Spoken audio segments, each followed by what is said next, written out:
कभी कभी हमें लगता है कि हमारे अपने, हमारे हितैषी, हमारे माता पिता को हमारे मन की बात ही नहीं समझ आ रही, जैसे उन्हें हमारे हर कार्य में, हर निर्णय में खोट दिखाई दे रहा हो। और ऐसे में हम कर बैठते हैं विद्रोह। ऐसी अवस्था में हमें वही अच्छा लगने लगता है जो हमारी मन की बातों का समर्थन करे। हम उसे ही अपना हितैषी समझ लेते हैं। परंतु जो आपसे मीठी बातें कर रहा हो वो आपका हितैषी है, ये आवश्यक नहीं। कुछ विषैले फूल बड़े सुंदर दिखते हैं, कुछ विषैले फल असाधारण रूप से बड़े स्वादिष्ट होते हैं। और ये भी आवश्यक नहीं कि हमारे रोगों का निदान करने वाली औषधि सदा मीठी हो। इसलिए विष और औषधि में अंतर को परखने का प्रयास करें। हो सकता है जो आपके हित की बात कर रहा हो वो आपको संकट के गर्त में ले जा रहा हो। बात बात पर आवेश में ना आए। हो सकता है कि आपके माता पिता की कड़वी बातों में आपका ही हित छिपा हो। और माता पिता को भी प्रयास करना चाहिए कि यदि उनकी संतान अनुचित निर्णय ले रही है तो उसके अनुचित होने का भान प्रेम से करवाएं, दबाव और शासन से नहीं। क्योंकि कभी कभी कटु शब्द और कटु वचन अनुचित निर्णय को और पक्का कर देता है। पुत्री उत्तरा, मैं तुम्हें वचन देता हूं कि जब तक रणभूमि में यह गंगा पुत्र खड़ा रहेगा तब तक तुम्हारा सौभाग्य और तुम्हारा सुहाग दोनों पर कोई आंच नहीं आएगी। परंतु आपके पश्चात कदाचित तुम्हें यह ज्ञात नहीं कि मुझे इच्छा मृत्यु का वरदान प्राप्त है। फिर भी तुम्हारा संशय मिटाने के लिए मैं वचन देता हूं कि तुम्हारा पति अभिमन्यु सुरक्षित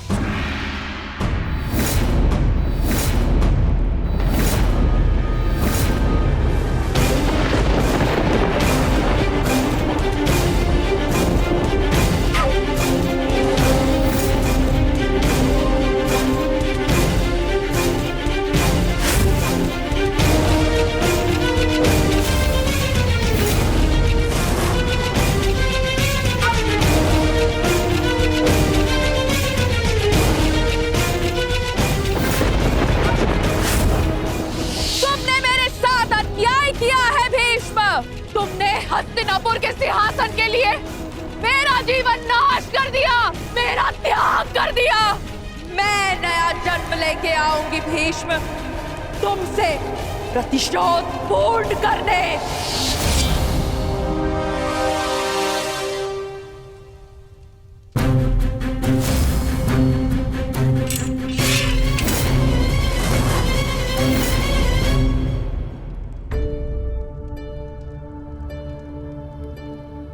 बहुत व्यस्त हो लक्ष्मणा? अभी से ही अपने विवाह की तैयारियां प्रारंभ कर दी।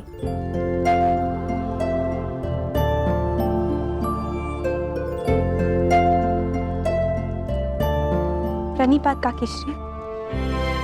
प्रसन्न रहो पुत्री। एकांत। तुम्हारी सासश्री तो राजकुमारी उत्तरा के वस्त्र अलंकरण समारोह में व्यस्त हैं। इसलिए वो चाहती थी कि ये सभी उपहार हम तुम तक पहुंचा दें। और वैसे भी महारानी सुदेशना से अधिक मेरा मन है कि मैं तुम्हें होने वाली महारानी की भांति सजते हुए देखूं।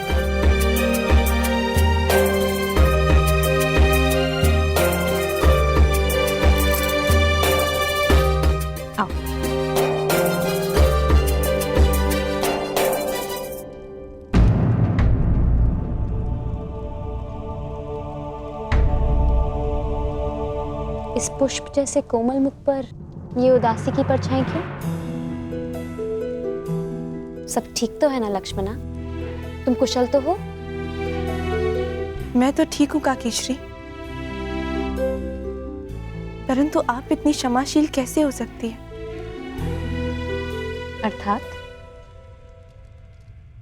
अर्थात मेरे पिताश्री ने जो किया वो भुलाया नहीं जा सकता, और मैं जानती हूं कि क्षमा भी नहीं किया जा सकता। परंतु ये जानते हुए कि मैं उन्हीं की पुत्री हूं, आप मुझसे इतना स्नेह कर रही हैं। मैं कुरुवंश की वधू हूं लक्ष्मणा, और कुरुवंश की पुत्री से स्नेह करना मेरा कर्तव्य है।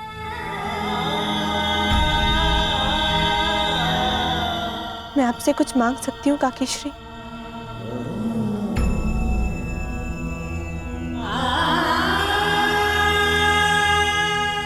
ये निर्णय तो मांग सुनकर ही ले पाऊंगी पुत्री। बिना सोचे समझे वचन देने की पीड़ा बहुत अनुभव कर चुकी हूं।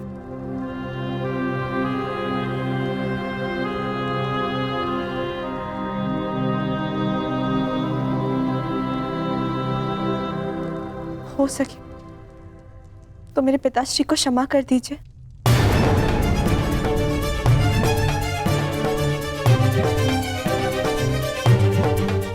उनकी ओर से मैं आपसे क्षमा चाहती हूँ।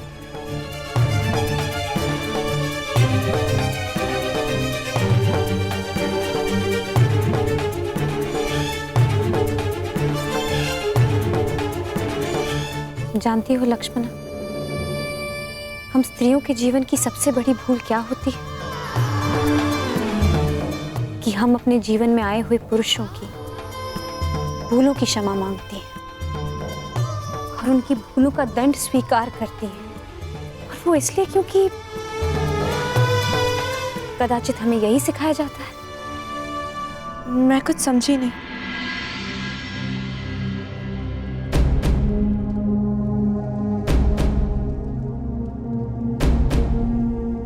बस इतना समझ लो कि उस अधर्म के लिए क्षमा मत मांगो जो अधर्म तुमने किया नहीं, और ना ही उस भूल के लिए दंड भुगतना स्वीकार करो जो भूल तुमने की नहीं। सदा अपने हृदय की सुनो।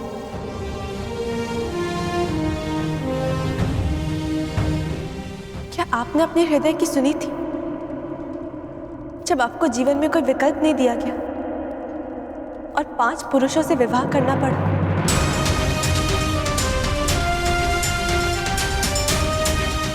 विकल्प था, परंतु मैंने उस स्थिति से बाहर निकलना उचित नहीं समझा। मैंने अपने हृदय की सुनी और सबके कल्याण के लिए मैंने 5 पुरुषों से विवाह करने का निर्णय लिया।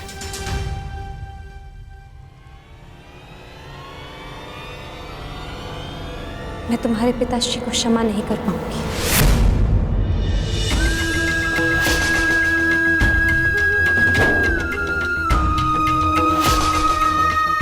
परंतु तुम्हें एक सीख दूंगी। सदा अपने हृदय की बात सुनो और अपने निर्णय का सम्मान करना। अपने जीवन से जुड़े किसी भी निर्णय के लिए कभी किसी और पर निर्भर मत होना। पांचाल कुमारी की जय हो। पांचाल से कुमारी शिखंडिनी और कुमार दृष्टद्युम्न पधार चुके हैं।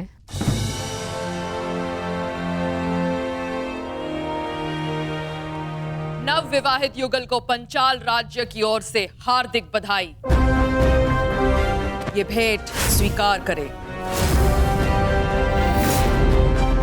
ये स्वर्ण मुद्रा पंचाल राज्य और हमारे मित्र राज्य विराटनगर और पांडवों के प्रति संधि और सहयोग का प्रतीक है।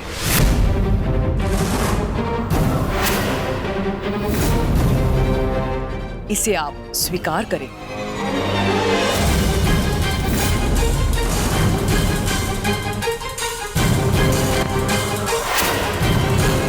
ये कटार पंचाल राज्य और हमारे मित्र राज्य की शक्ति दर्शाती है।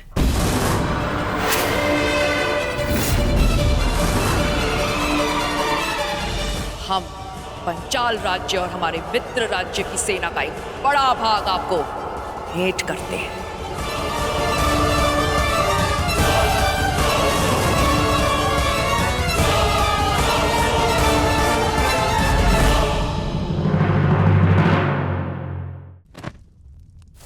और ये माटी पांचाल राज्य और उसके पड़ोसी मित्र राज्य की भूमि का संकेत है।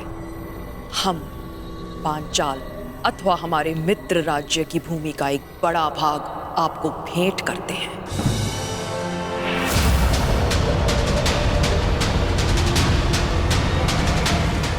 ये क्या हो रहा है? ये क्या हो रहा है? ये क्या हो रहा है? क्या हो रहा है ये?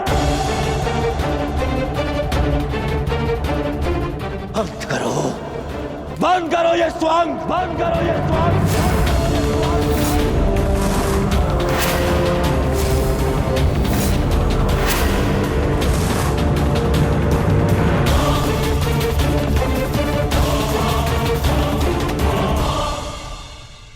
याद नहीं है?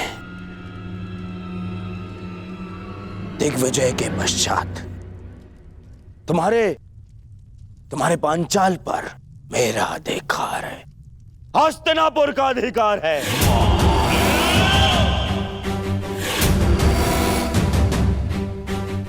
और इस भांति ये भेंट देना हमारे अधिकार के लिए चुनौती है।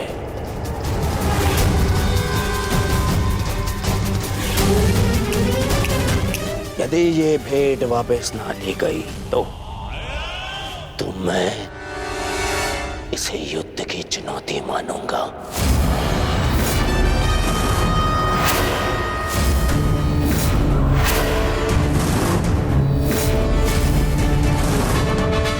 युद्ध की चुनौती, युद्ध की चुनौती, युद्ध की चुनौती।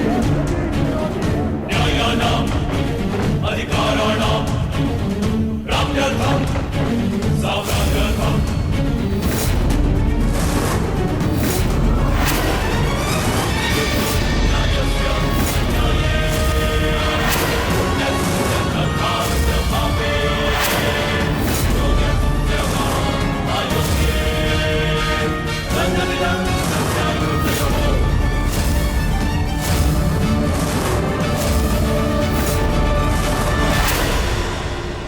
क्या पिताश्री ने तुम दोनों को यहाँ पहरेदारी करने को कहा है?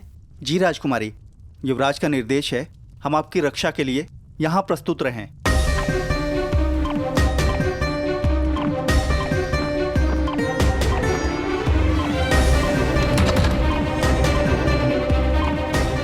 हस्तिनापुर की राजकुमारी लक्ष्मणा का हाथ विराट कुमार उत्तर के हाथ में देने का प्रस्ताव रखता। तुम सब के साथ प्रसन्न नहीं रह पाओगी।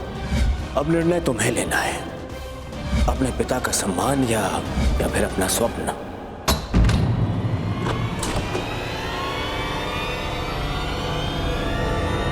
कौन है वहां? अरे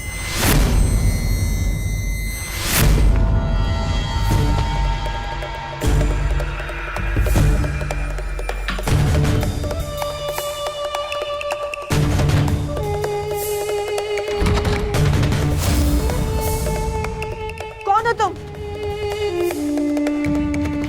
वहीं रुको। मेरे मत पीछे हटो। तुम ऐसे नहीं मानोगे ना?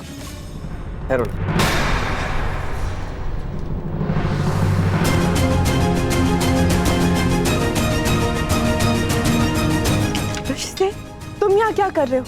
ये बताने का समय नहीं है लक्ष्मण, समय कुछ कर दिखाने का है।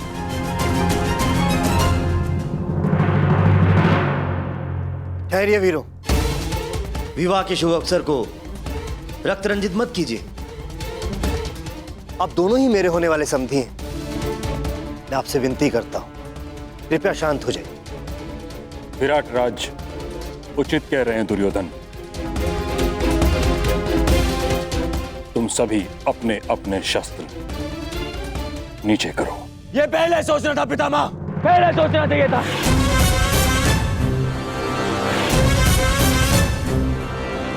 ना मैं ना यहाँ कोई मूर्ख नहीं है, सब दिख रहा है। कैसे ये विवाह भेंट के नाम पे क्या कुचक्र चल रहा है, यहाँ सब दिखाई दे रहा है। सत्यवचन दुर्योधन, मैं तो भली भांति ये भी जानता हूं कि ये किसके संकेत पर हो रहा है।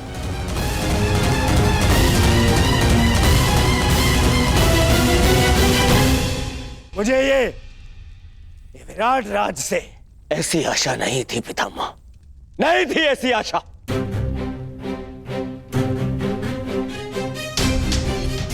मैंने यहां आखिर भी तक पैर बुलाकर आपको समधी बनाने का प्रस्ताव रखा और आपने हस्तिनापुर को ही अपमानित किया। यदि आपकी पुत्री का विवाह इस अर्जुन के पुत्र से हो रहा है तो मेरी पुत्री का विवाह भी आपके पुत्र से हो रहा है। फिर इनका सम्मान और हमारा अपमान है, ऐसा क्यों विराट राज, क्यों ऐसा? यदि आपको ऐसा अनुभव हो रहा है तो मैं आपसे क्षमा चाहता हूं कुमार दुर्योधन, परंतु सत्य में मुझे समझ में नहीं आ रहा मैंने किस प्रकार आपका अपमान किया। मैं आपको समझाता हूं विराट राज। यहाँ आपकी पुत्री और जामाता के विवाह पर उपहार नहीं दिए जा रहे हैं ना, बल्कि शक्ति का प्रदर्शन करके हमें नीचा दिखाया जा रहा है, नीचा। बताइए, क्या यह अपमान नहीं है?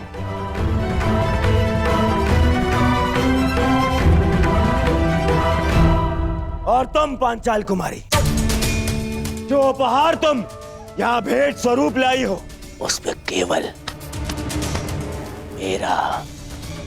मेरा और हस्तिनापुर का अधिकार है, केवल मेरा। ये कौरवों की संपत्ति है, तुम्हारी नहीं। क्योंकि मित्रकर्ण मेरे आवाहन पे एक विजय प्रयाण के समय तुम्हारे पिता को पराजित किया था, पांचाल को पराजित किया था।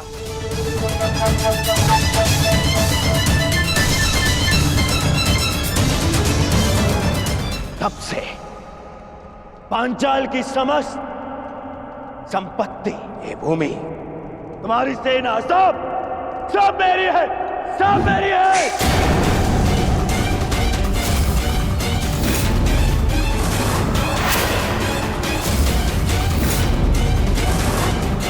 हम कौरवों की है।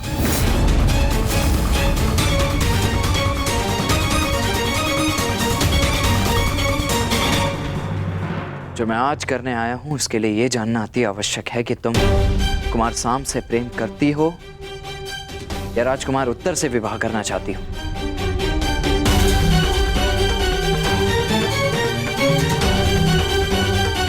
इस प्रश्न का उत्तर मैं कुमार सांब को पहले ही दे चुकी हूँ। मुझे इस विषय में कोई बात नहीं करनी। मैं तुमसे विनती करती हूँ वृष से, चले जाओ यहाँ से। मुझे समारोह के लिए तैयार होना है। कहाँ?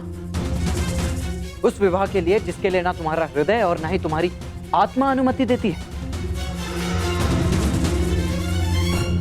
और ऐसा किसने कहा तुम्हें? सांब ने। सांब ने कहा। तुम्हारे ये कहने के पश्चात भी कि तुम उसका मुख तक नहीं देखना चाहती, तो तुम्हारे हृदय की बात समझ गया कि तुम्हारे मन में आज भी वही, उसके अतिरिक्त तुम किसी और को अपना पति स्वीकार नहीं कर सकती।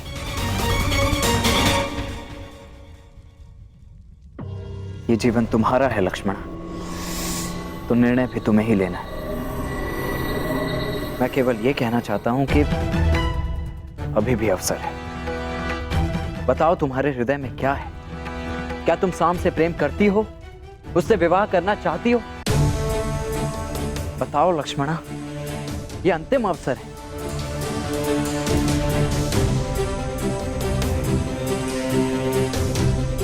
मुझे मेरा उत्तर मिल गया।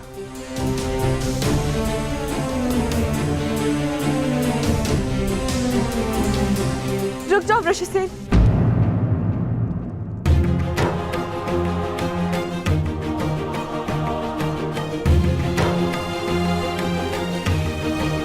सांप ने बिल्कुल ठीक कहा वृषसेन। मैं केवल उन्हीं से विवाह करना चाहती, केवल उन्हीं के साथ अपना जीवन व्यतीत करना चाहती। परंतु जब वो मेरी मनोदशा समझ ही गए थे तो मुझे छोड़ के गए ही क्यों? बाहर देखो।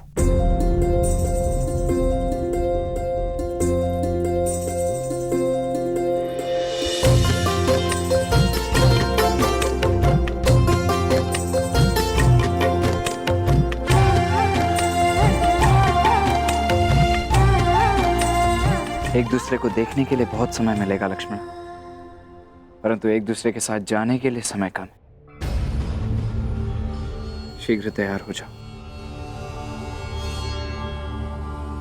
तैयार? परंतु किस लिए? अब इसका निर्णय मैं लूंगा कि किसको क्या मिलेगा। आपने मेरे पिता को पराजित किया था कुरु कुमार, मुझे नहीं। छल किया गया था मेरे साथ। ब्रह्मास्त्र ये प्रतिद्वंद्वी के सबसे बड़े शत्रु का भय उसके समक्ष उत्पन्न कर देता है।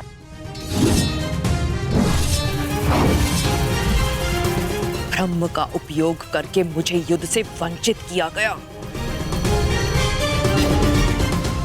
और युद्ध का ये नियम है, जो पराजित नहीं वो अधीन नहीं। इसलिए ये भेंट देने का मुझे अधिकार है। पांचाल की यही नीति है। मैं तुम्हें चुनौती देता हूं, स्वीकार करो। अभी इसी क्षण इसी सभा में ये निर्णय हो जाएगा कि कौन किसको पराजित कर सकता है।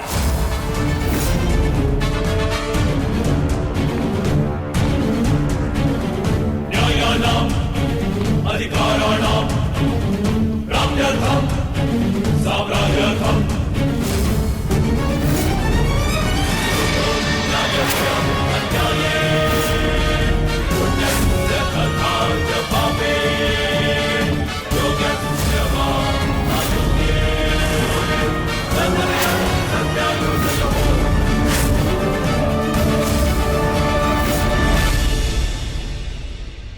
मैंने तुम्हें पहले ही चेतावनी दी थी अंगराज।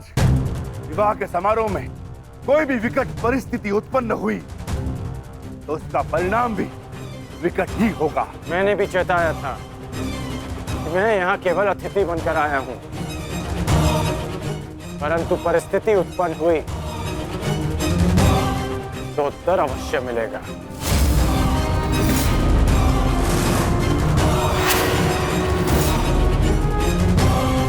ठहरो, यहां कोई युद्ध नहीं होगा। मत भूलो कि ये अभिमन्यु का विवाह है। भीम, अर्जुन, कम से कम तुमसे मुझे ये आशा नहीं थी।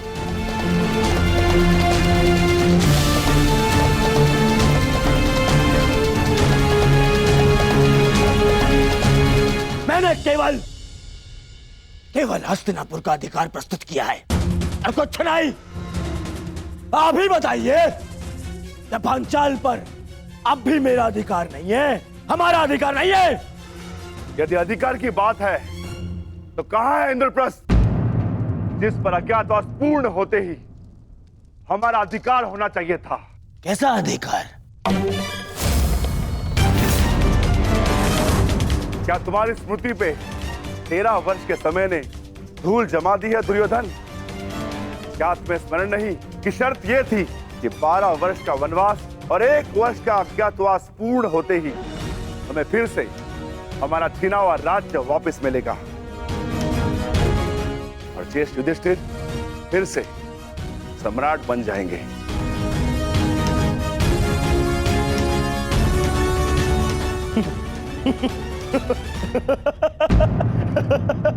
मामा जी, आपने सुना विक्रोधर भीम ने क्या कहा है? अधिकार। मेरी स्मृति पर कोई धूल नहीं जमी है विक्रोधर, परंतु तुम्हारी अवश्य प्रखर हो गई है।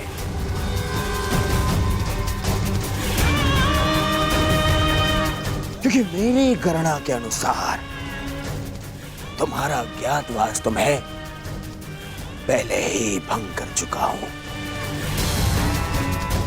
इसीलिए मैं तुम्हें कुछ नहीं दूंगा। कुछ नहीं मिलेगा तुम्हें। और वैसे भी विराट युद्ध में मैं पहले ही घोषणा कर चुका हूं कि इंद्रप्रस्थ पर अब भी मेरा दुर्योधन का अधिकार है।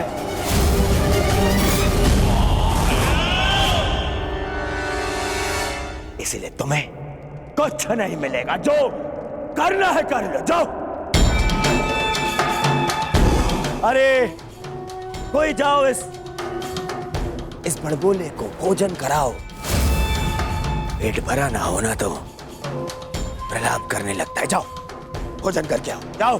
बस दुर्योधन, अब मेरा पेट तेरे लहू से भरेगा।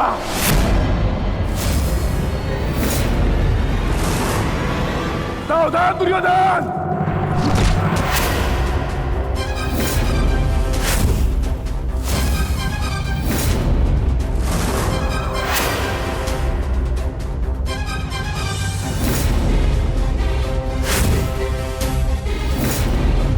मैं भूल गया था, योद्धा से पहले प्राण सहने उसकी ठार आती है।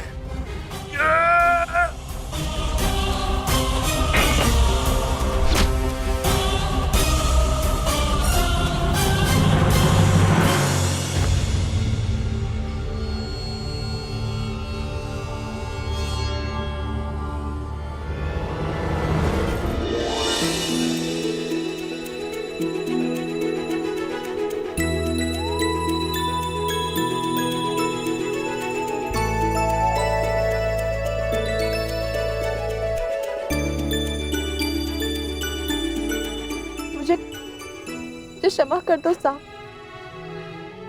मेरे कारण आपको बहुत ठेस पहुंची ना। तुमने सोच भी कैसे लिया? मात्र तुम्हारे कह देने से शाम तुम्हें अकेला छोड़ जाएगा।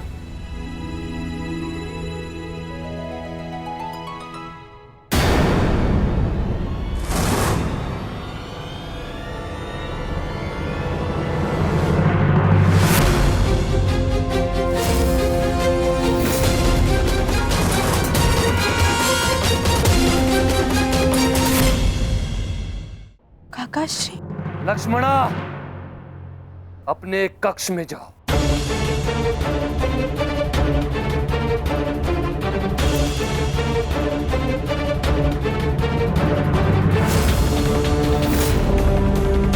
लक्ष्मणा, आप यदि कहीं जाएगी तो केवल मेरे साथ। अंततः तुमने अपने पिता के लक्षण दिखा ही दिए सांप। इसके विपरीत मैंने जो लक्षण दिखाए वो मेरे होने वाले ससुर आपके ज्येष्ठ युवराज दुर्योधन में है। मौन रहो मूर्ख। ये मत भूलो कि तुम किसके समक्ष खड़े हो। दुशासन नाम है मेरा, जो आज तुम्हें तुम्हारे दुस्साहस का दंड देगा।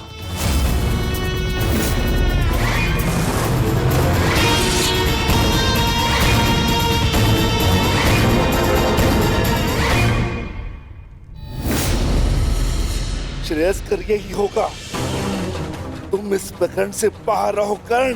ये राजपुत्रों का प्रकरण है, तुम जैसे सूत पुत्रों का नहीं। ये भूमि के अधिकार की बात हो रही है, रथ की रास थामने की नहीं। मैं केवल एक ही भूमि जानता हूं, और वो है रणभूमि, जिस पे प्रत्येक योद्धा का अधिकार होता है।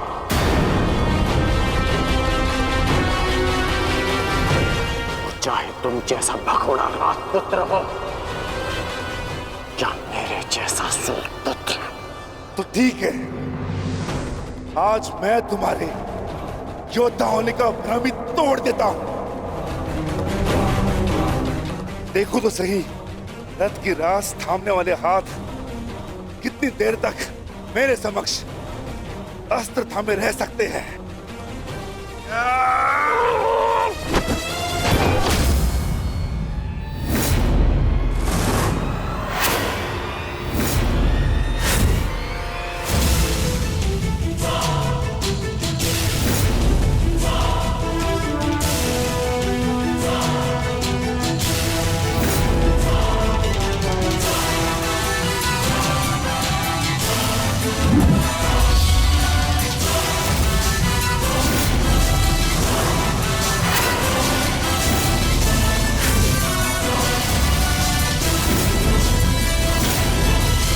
जानता था मैं तू कट्टर धनुर्धर है, अवसर पाते ही दूर जाकर प्रहार करेगा। वीरों की भांति सामने खड़े होकर युद्ध करने का ना तुम्हें साहस है ना ही बल।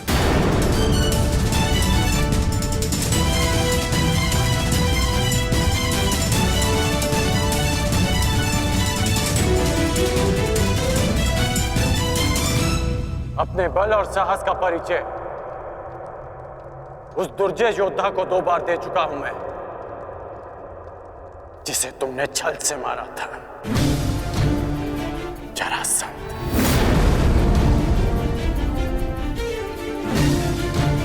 क्यों ना आज तुम्हें भी जरासंध का स्मरण करा दो।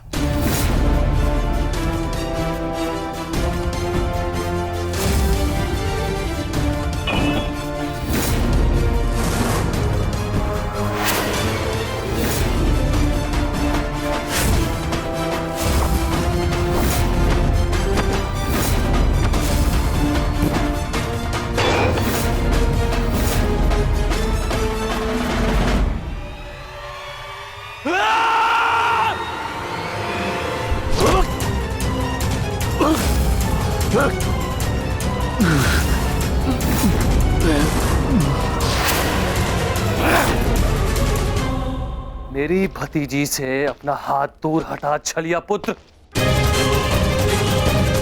मैं तुझे अंतिम चेतावनी देता हूं, लक्ष्मणा का हाथ छोड़ दे।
दानव यहाँ क्या कर रहा है?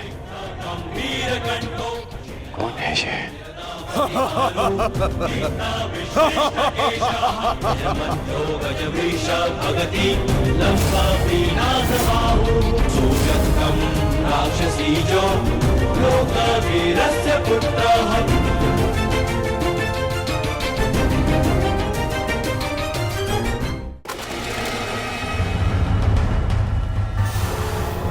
तुम दोनों अभी तक यहीं हो? अब यहाँ से निकल पाना बिल्कुल संभव नहीं होगा। यहाँ हर द्वार पर विराट नगर के सैनिक हैं और उनके ठीक पश्चात हस्तिनापुर की सेना। अभी यहाँ से छिपकर जाने का कोई मार्ग नहीं है। तब तो केवल एक ही मार्ग शेष है, हमें सबके मध्य से निकलना।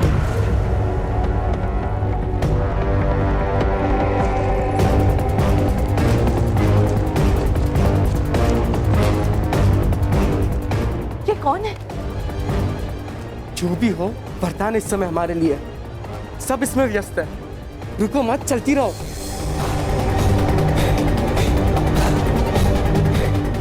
साम, लक्ष्मणा अर्थात पंछी दाना चूक गया।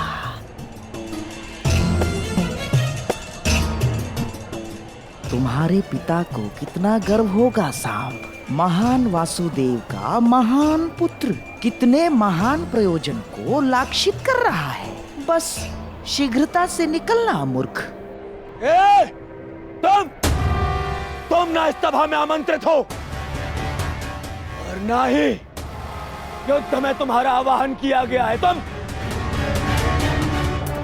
हमारे मध्य आने वाले मूर्ख कौन हो? कौन तुम?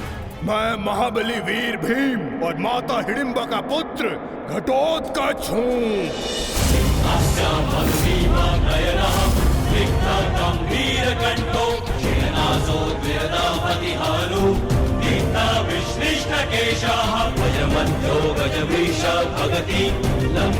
स्वागत है घटोत्कच, मायावी घटोत्कच।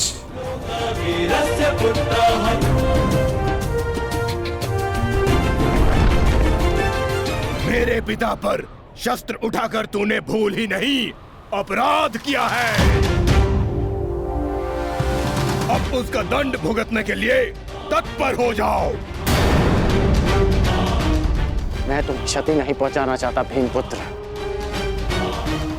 ये तुरंत मेरे और तुम्हारे पिता के मध्य है, तुम इससे दूर रहो। कैसे दूर रहूं अंगराज? मेरी समस्या ये मेरा विशाल शरीर है जो इतना बड़ा है मैं कहीं भी चला जाऊं पर दूर नहीं रह सकता।